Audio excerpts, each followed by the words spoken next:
Oh my, during this increasingly unprecedented times, it can all be a little bit overwhelming, can't it? Wouldn't it be nice to be able to not be alone with that? Well, you're in luck. This November 17th from 5:30 to 11:30 p.m. we have the Long Night Against Procrastination at the House of Learning at the Thompson Rivers University Library.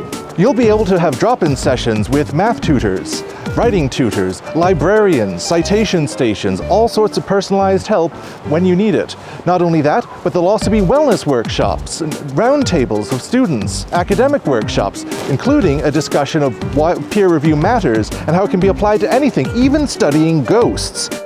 But we'll also be offering some food throughout the evening, including free pizza. And if there's anything I know, it's that students like free pizza.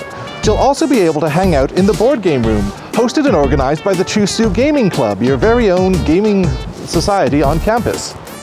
And then, as a way of rounding off the evening, we'll be able to have a story time, because you're never too old for stories. And for one night only, Tim Hortons will be open late until 8 o'clock.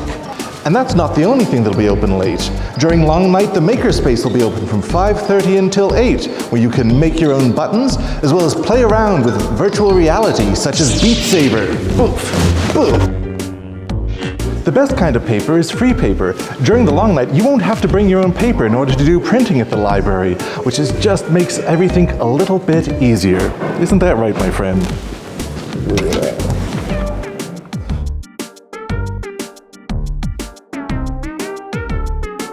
Whew, that turned out well. You were pretty sophisticated too. I think you're a fancy old cane and not just some old broken tension rod that I scavenged out of the bin one day.